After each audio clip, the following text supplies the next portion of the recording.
I'm Megan. And today we have two special guests. We have Cindy and Seth. Cindy, would you like to start? Sure. Hi, I'm Cindy Cruz, and I'm mom to this guy. This is Seth Cruz, and he's 30. Oh, sorry. You tell about yourself. All right. When's your birthday, Seth? June 3rd. Oh, you just turned 30. Yes, happy birthday, belated. And it was funny because the aforementioned caregiver I mentioned, her mom bakes quite a bit, and so What'd she make for you? pretty much, I don't know if you guys watch like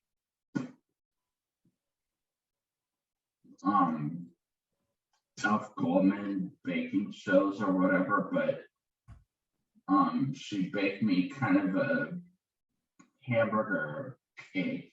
Wow, Cake, so that's super cool. You know, I used to bake, and then I started watching Nailed It, and then all of a sudden my baking skills went downhill.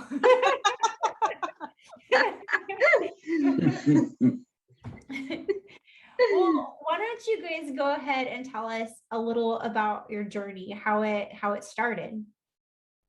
Okay, well, Seth was born in 1991, way back in 1991, right, buddy? And Seth was kind of immature neurologically. He was very jerky to sounds and very fussy.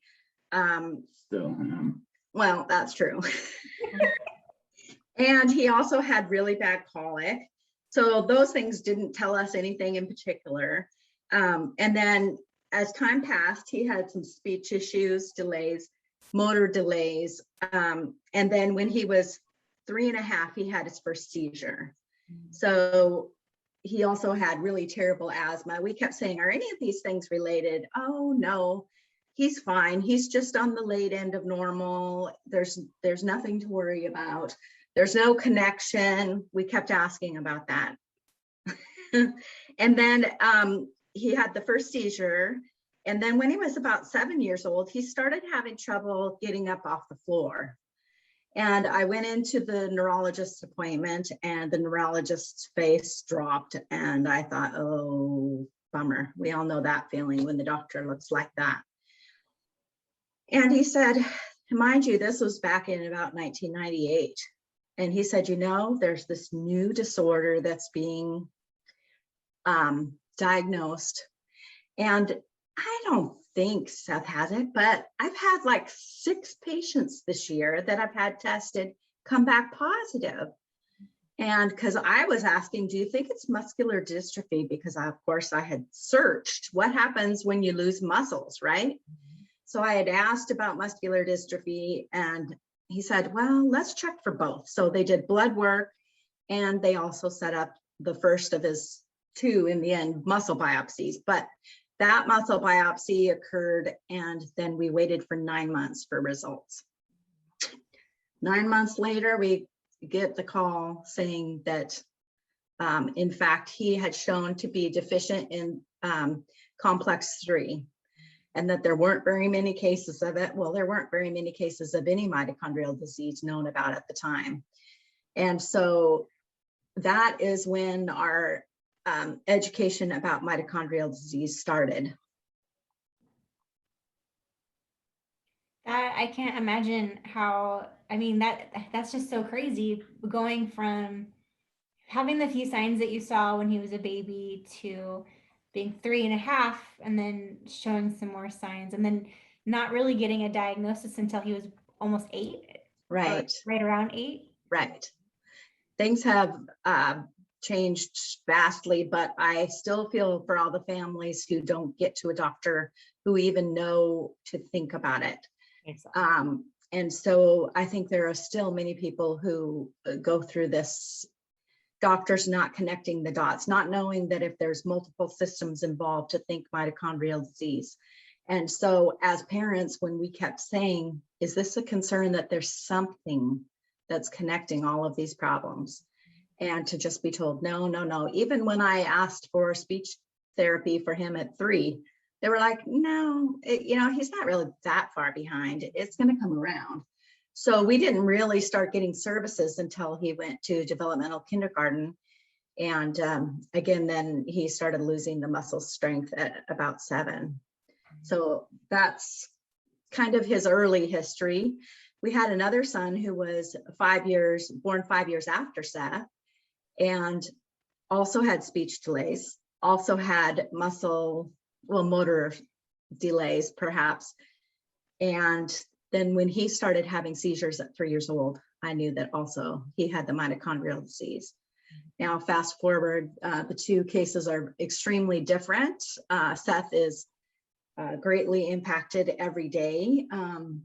He's very verbal and very interactive, but his whole life is impacted by his mitochondrial disease. On the other hand, our other son, Ben, just graduated with a 4.0 with his master's in education and is a teacher. So things can be very different. And a lot of that is based on, married too. and he's married, and he's a dog daddy. And things can be very different in the course of the mitochondrial disease based upon what bumps in the road come along. Seth had terrible asthma, and that was just one knock after another that the mitochondria can't necessarily recover from. And so there's some damage that has stayed. I think with many of the families that we've spoken to at the beginning, there's so much dismissal of the different symptoms and just, developmentally, we just need to give them more time and things like that. And yeah, it's definitely dependent upon the doctors that you come into contact with, whether they've experienced mitochondrial disease, they've had patients with it, they know about it, whether they can lead you in the right direction or not. And if you don't, unfortunately, many families, it takes them years and years and years to get a diagnosis. Yes. So both your sons have the exact same diagnosis? So we have never had muscle biopsies done on Benjamin because it just seems kind of unnecessary since they both have the same full genetic makeup. In terms of Seth's diagnosis, the first muscle biopsy showed the complex 3 deficiency. And in the second muscle biopsy that was actually done there with Dr. Haas, the second muscle biopsy that was done proved to show a COQ10 deficiency. So Dr. Haas and I can't remember his name, he was from New York, he's retired by now. They had communication, no, not a different doctor that you don't know, had conversations. They looked at his muscle biopsy from the first muscle biopsy in 1998, and that also showed COQ10 deficiency. So it is believed, because COQ10 is an earlier process than the complex 3, that is probably the one that is the initial cause of the problem. Seth has had genetic testing, and his genetic testing came back nothing, just meaning that they haven't found the gene for Seth's specific situation. Okay. And is Seth on a Mito cocktail or on any medications and all of that fun I'm on concoction? a list that's as long as California. It's true. It's true. Yes, he takes COQ10, of course, because that's its deficiency. He takes carnitine, he takes B2 riboflavin, he takes, so many things. Then he has intractable seizures, and so he is on 3 seizure meds. One nearly, if I may, shortly, one seizure landed me in the ICU and whatnot for a period of time, and You were on the ventilator for 12 days after a status. This was when he was just almost 21. So we really came close to losing him then. Right? But you're back and kicking. Seth, you sound like you're a miracle to me. Absolutely. Isn't that what we tell you all the time? Hasn't always been easy, but you know, Yeah.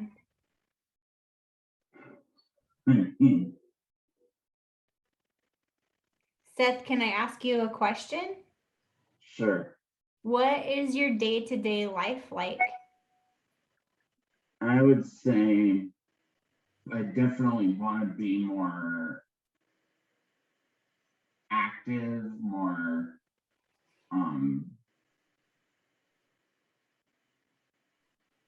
like I want to do some more things I like to do, like go to parks and be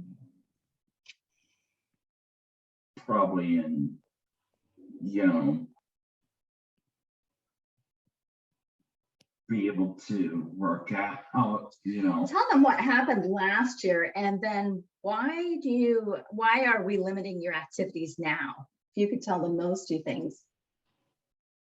What happened to you last year besides COVID? It's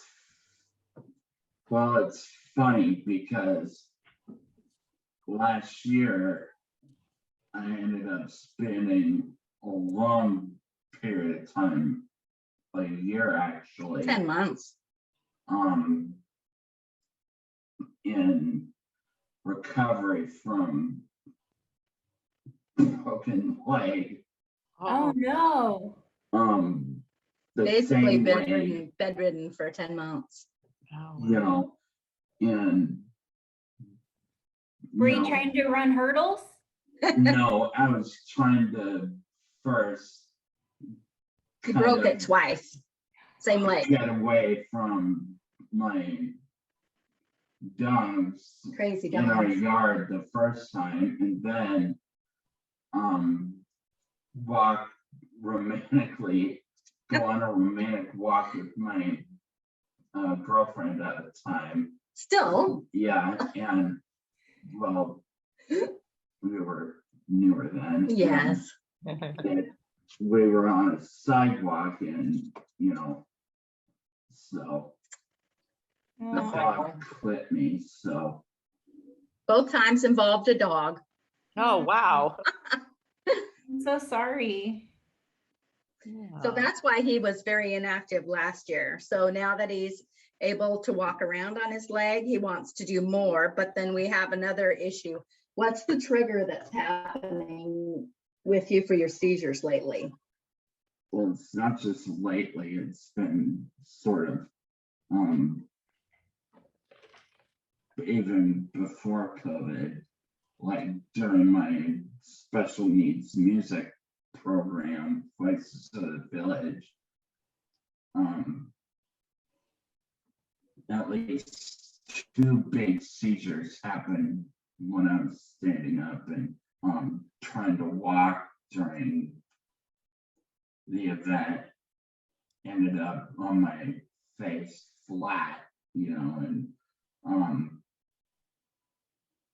pretty much had to be medevac to the hospital. And so, but we think that an over sort of stimulation, not just by music but also I think motion. Right, because he likes to play air guitar. So, and he gets very sweaty. So he's not only activity, but the music is stimulating his brain to have seizures. So we have to go careful with that. Yeah. And also even just going for a walk can cause the seizures. So that's why he says he wants to be more active, because of last year and the seizure triggers that he's experiencing right now. Yeah, I can understand that. That must be very scary. I'm sorry that is occurring. So have they changed your seizure medication, the dosage, or how are they trying to manage? Yes, no. Well, he had not too long ago, maybe a month or 2 ago, started a brand new seizure drug, which is actually a cousin to Keppra, but it's a brand new one called Briviact. And we're still in the process of increasing that one.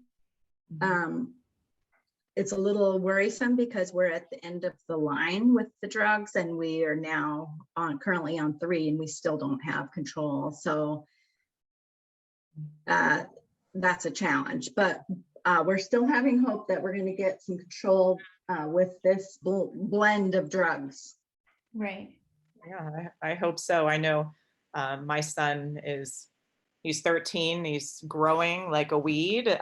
He's now taller than I am, and he didn't have seizures for almost 7 years. And now that he's going through this huge growth spurt, he's having them every about 3 months. Thankfully, they're just absence seizures, but same thing, trying to figure out to increase the dosage and how much he can actually take. And so it's a little bit of a stressful situation, but I hope they do figure out for you so that you can be more active and do those things. Yeah.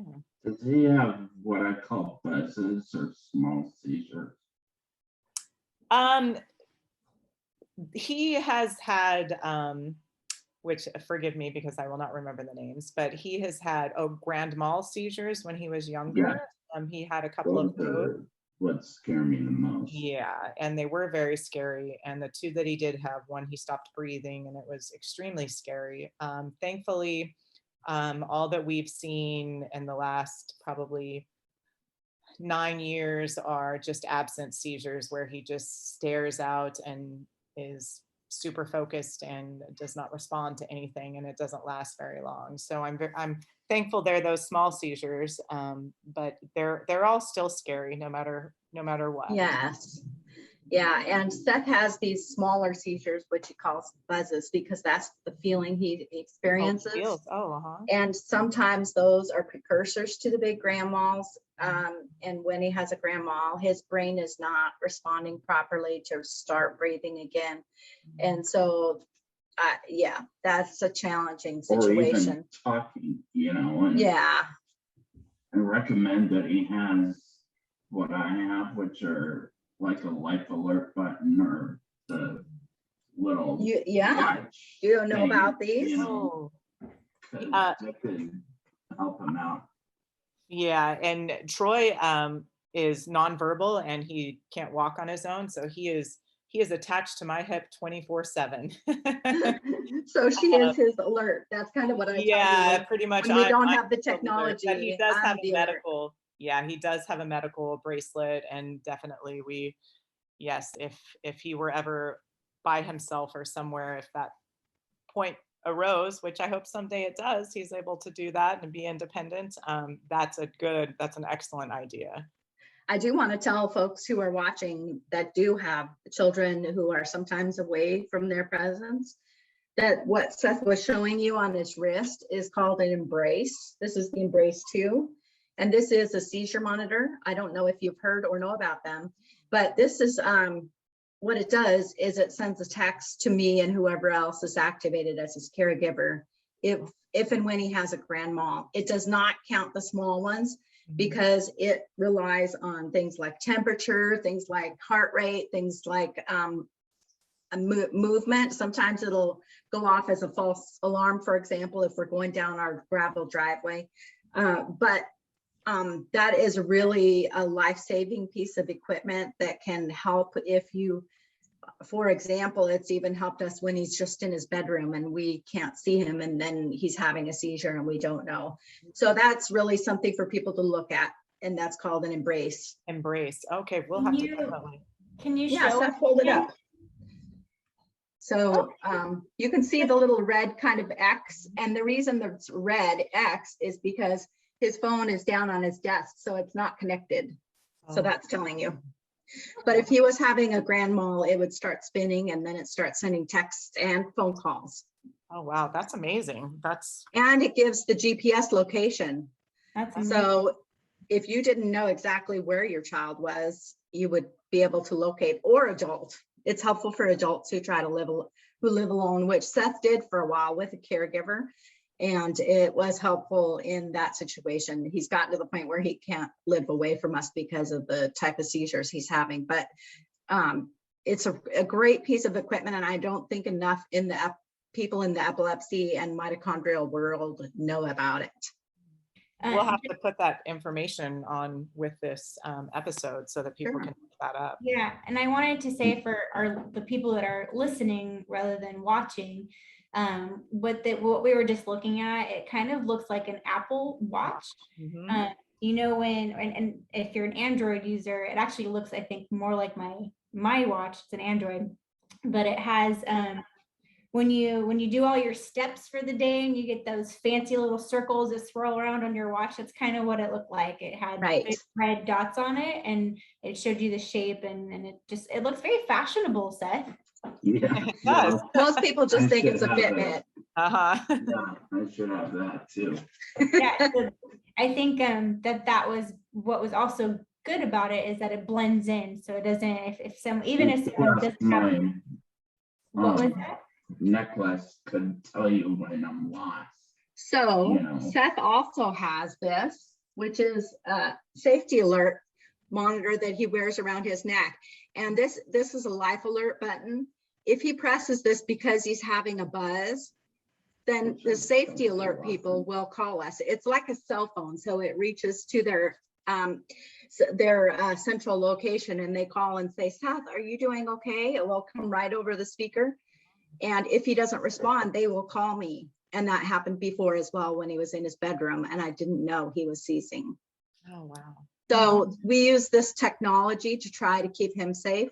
Mhm. And I also use cameras in his room, because lots of times I see things and he's not able to either press the button or call out for help or anything. So we do use technology to try to keep him safe. Absolutely. Absolutely. Those are all amazing suggestions. And again, for our listeners, what Seth has around his neck, it kind of looks like an old-fashioned small iPod. Yes, exactly. Except for you can talk to I it. never thought of it that way. If only we played music for you, right, I buddy? I know. But those are all great suggestions for any family, especially if you just have seizures as well, not just necessarily Mito, but Exactly, any illness that causes it, you would need an alert like that. That's awesome. exactly. Seth, what about like any therapies or school, or what else do you got going on? Do you want to tell about the Alyssa Burnett Center? I do pretty much the Alyssa Burnett Center. It's like well, first of all, I did also Can you lean into your mom for me? There There we you go. Yeah. Now I can see you. Go ahead. I did Young Life Capernaum too, and Special needs in life, but you aged out, unfortunately.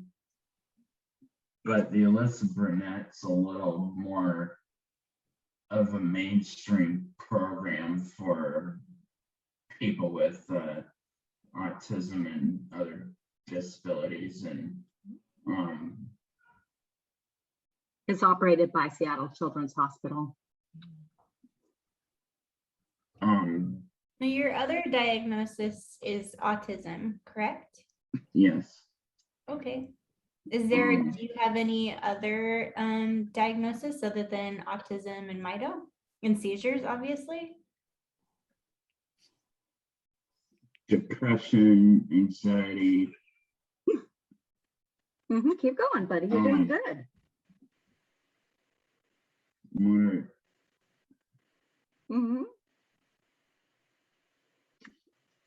GI issues, bladder issues.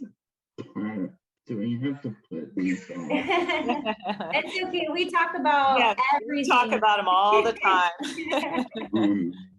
Vision, hearing, which were also impacted when I was or after, I should say, the ventilator. Yeah, he had damage to his inner ear, the balance center. And so now balance is really a difficult issue for Seth. Got it. Anything else that you face just off the top of your And head? I use CPAP too. Oh, CPAP. Mhm. You said earlier that you also have, did I hear you correctly? You have music therapy?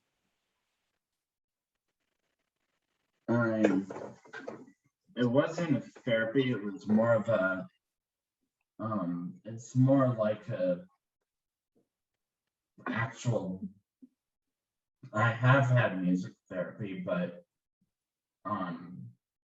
it's more like an actual band, like a rock band that includes a leader and, you know, basically a bunch of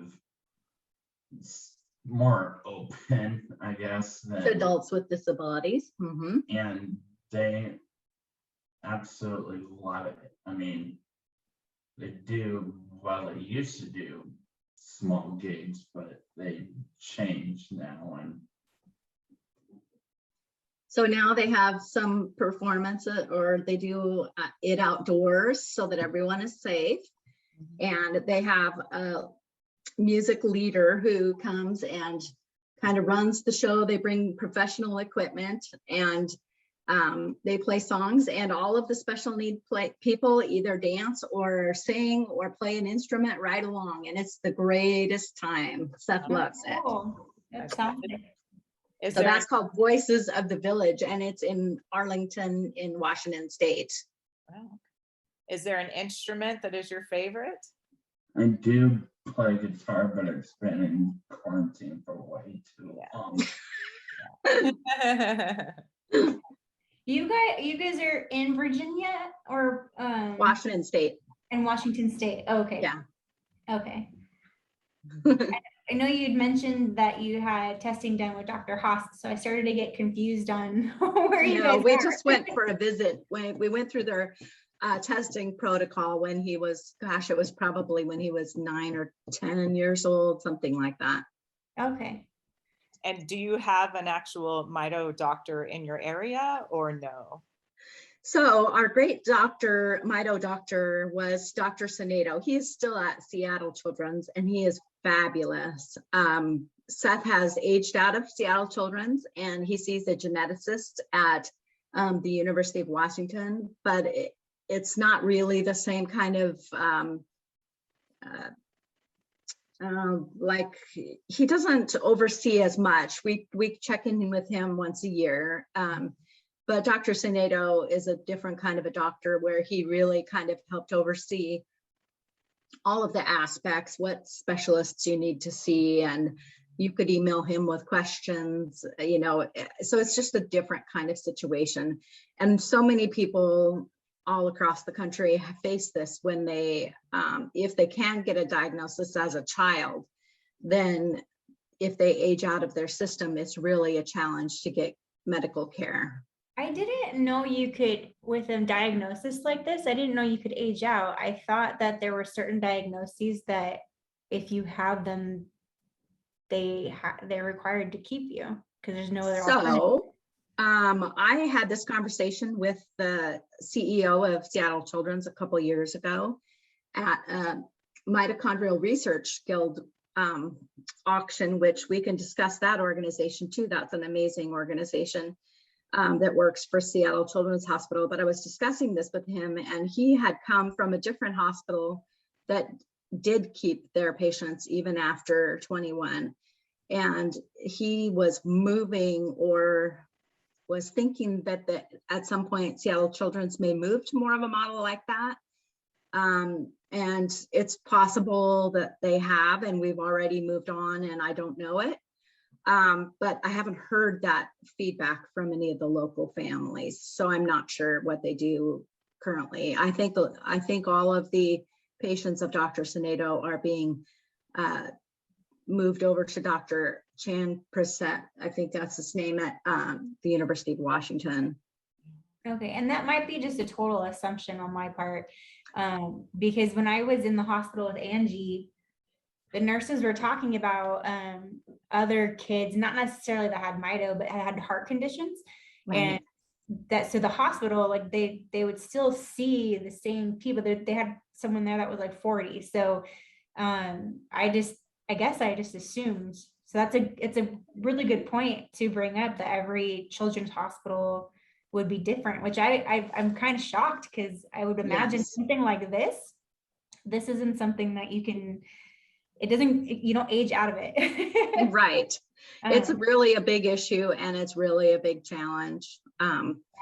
And we are still involved heavily with Seattle Children's Hospital in terms of the guild that we have worked with. I'm not actively involved in it right now, but 20 years ago, I met another family. This is kind of an interesting story. I met another family because I wrote an article that was actually published in the Seattle Times about what it's like to have a special needs child. They put a call out for that kind of an article, and I responded with a little short article. And a lady who lived in the same town as me read the article and found my name in the phone book and called me. And that's how we first made contact. So mostly she, but myself and another family joined and made this guild. And this guild has now raised over $2 million in 20 years for mitochondrial research at Seattle Children's Hospital. Wow. So I'm really proud of that organization and the work that they have done. And we're about to have our auction next month, the 20th. It'll be virtual this year, but.